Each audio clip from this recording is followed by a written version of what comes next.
হলো সবাই যে নামে আর কি চেনে তাকে ওই নামটা বলা ভালো। সবাই মুটু সোহেল ভাই নামে চেনে কিন্তু আসলে সেগুলি মুটু নাই। সে এখন একদম সিলিমস হয়ে গেছে কিন্তু আগে সবাই তারে মুটু বলতো যে মুটু সোহেল ভাই। কিন্তু সেগুলি এখন ওই আগে যে মুটু আছিল এই মুটুটাগুলি নাই। দেখেন পেট হয়ে গেছে দেখেন কি একটা হাসি দিছে বুঝছেন? আর এই আমি হইতেছে আমি আমি আমি আমাদের আমি জনপ্রিয় নায়িকা, ঠিক আছে? আজ থেকে ৫০ বছর আগেও নায়িকা, এখনো সে নায়িকা, আরো ৫০ বছর সে নায়িকাগিরি করবে। তার মনের আশা। তার মুখ থেকে শুনি সে কত বছর ধরে নায়িকা, আর কত বছর সে নায়িকা থাকতে চায়। আপু আসসালামু আলাইকুম। ওয়ালাইকুম আসসালাম। আচ্ছা আমি শুনছি মানে আমি যার কাছ থেকে শুনে আপনার কাছে আসছি সে বলছে আপনি ৫০ বছর ধরে নাকি নায়িকার অভিনয় করেন। আরো শুনছি আরো ৫০ বছর আপনার ইচ্ছা নায়িকার অভিনয় করবেন। তার মানে আপনি ১০০ বছর নায়িকার অভিনয় করবেন। এটা কি ঠিক? এবার আপনি বলেন। ৫০ বছর গেছে, আরো ৫০ বছর। তার মানে আমার রানিং ৫০ বছর বয়স চলতেছে। মানে বয়স চলতে না ৫০ বছর ধরে আপনি নায়িকার অ্যাক্টিং করতেছেন। তো ওই তো কথা তো এটাই দাঁড়ালো যে ৫০ বছর বয়স চলতেছে আমার। না ৫০ বছর বয়স না মানে আপনি ৫০ বছরে অ্যাক্টিং করতেছেন তার মানে আপনি তো একবারে ছোট্টরটা করতেছেন। আপনি বড় হইছেন, স্কুলে পড়ছেন। তাহলে ৬০ বছর বয়স চলতেছে তারপরে নাকি? আপনি আরকি মিডিয়ায় আসছেন। আরো ৫০ বছর আপনি আগামী ৫০ বছর আরো অ্যাক্টিং আমাকে ওইদিকে করবেন আরকি। পেঁচাইলে তো হবে না। আমাকে তাহলে ৬০ বছর বয়স চলতেছে। মানে ভাই আপনারা শুনেন আমার ১০০ বছর বয়স চলতেছে। যদি নায়িকা হিসাবে আপনারা আমাকে পছন্দ করেন তাহলে শিডিউল দিবেন।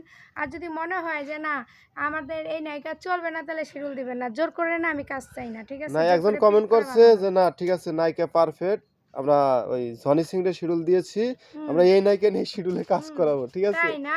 হ্যাঁ। জনি সিংকে আমি সানি লিওনরে অনেক পছন্দ করি। সানি লিওন তো আপনারা তোমার বান্ধবী হবে আর জনি সিং বান্ধবী হলে কেন তোমার নায়ক হবে? হবে। শোনো, শোনো। সানি লিওনের ভক্ত আমি, ঠিক আছে? সো যদি আমাকে বলে যে সানি লিওন ক্যাটাগরির কাজ করবা, নো ওয়ে। প্রবলেম নেই আমার, ঠিক আছে? আমি আর্টিস্ট, আমি অলরাউন্ডার। আচ্ছা আজকে আপনি এখানে কিসের কাজ করতেছেন? যদি একটু আজকে আমি নাটকের কাজ করতেছি। নাটকের কাছে কিন্তু আজকে আপনি মনে করেন সম্ভবত গরিব মানে গ্রামের একটা সিকোয়েন্সে আছেন কারণ আপনার গেটআপে বলতেছে আপনি সাধারণ মানে একটা গরিব। আমি ঠোঁটে লিপস্টিকও দেই বুঝছি নাই। মানে আপনি সাধারণ একটা গরিবের পাঠ করতেছেন মানে আপনার গেটআপে আর কি হুম। বুঝাইতেছে হ্যাঁ। আজকালকার কিছু, কিছু ভাই বোনেরা আছে না যে বড় ভাই ভাবিদের অপমান করে, হুম। এই প্যাটার্নের গল্প।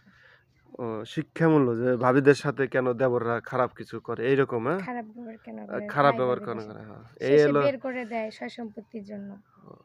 আপনাকে দিয়ে তো মনে হয় না আপনি অনেক সয় সম্পত্তি আছে না আসেনি একটা সোনের ঘর দেওয়া দিতে পিছনে একটা বেড়ার টিনের ঘর দেওয়া দিতে আপনার ভাই সম্পত্তি। আমাকে দেখে আমার কোনো কিছুই নাই মারলাম, আমার মনটা তো আছে। তা অবশ্য আছে, মন আছে। মন না থাকলে কি আর মানুষ হইব? মনটা থাকলেই যথেষ্ট। আচ্ছা, আপনি এবার সত্যি করে বলেন, আপনি কত বছর ধরে মিডিয়ায় আসছেন? আমি সত্য করে বলবো, আমার মিডিয়া হচ্ছে ২০১৫ সাল থেকে। ২০১৫ আর কত বছর থাকবেন? আপনার ইচ্ছা কত বছর? আহ ২০৫০ সাল? সত্য কথা বলবো, হ্যাঁ, ২০৫০ সাল। ২০৫০ সালটাকে আমি সাবজেক্টে নিব না। আমি সাবজেক্টে এটাই নিব যে আল্লাহ আমাদের যতদিন রাখে। কারণ হায়াত মতের কথা বলা যায় না। জীবনটা ১ সেকেন্ড, ১ সেকেন্ডের ভরসা নাই। তো আমি কিভাবে বলবো যে আমি এত বছর থাকবো? দেখছেন নায়িকার এখনো অনেক জনপ্রিয়তা আছে। মানে সে আপনার হইছে কি, সে বলে না যে আমি এতদিন কাজ করব। আমাদের উপরাল্লাহ আছে। সে যতদিন আরকি তাকে মিডিয়ার ডাল ভাত রিজিকে রাখছে, সে এটাই বিশ্বাস করে। সে আর কাউরে বলে না যে ভাই আমারে কাজ দেন বা আমারে নেন। আল্লাহ তার রিজিকে যা রাখছে তাই। মানে এরকম মানুষ পাওয়া খুবই কম। কারণ নায়িকারা খুব লোভী হয়। এ আপু অনেক লোভী না, ঠিক আছে? অনেক নায়িকারা আছে অনেক লোভী থাকে যে আমি বাড়ি গাড়ি অনেক কিছু করব। এটা হলো অন্যের টাকা। আর এই আপুরা হচ্ছে আমি যতটুকু জানি সে নিজে কাজ করে দিন শেষে যে টাকাটা পায় সে সেই টাকাটা দিয়েই অনেক খুশি। আমি কি ভুল বললাম? আপনার কথা ঠিক আছে। আমার কথা হলো আমি পরিশ্রম করব, পারিশ্রমিক নিবো, আমি তাতে আলহামদুলিল্লাহ। তো সবাই ভালো থাকেন। আমি আজকে যে নায়িকার যে জীবনের কাহিনী বললাম, হয়তো পরবর্তী ভিডিওতে অন্য কোনো হ্যাঁ, নায়িকার জীবনের আমার কাহিনী বলবো, ঠিক আছে? আমার এখানে আজকের পর্যন্ত এখানে খোদা হাফেজ। বাই।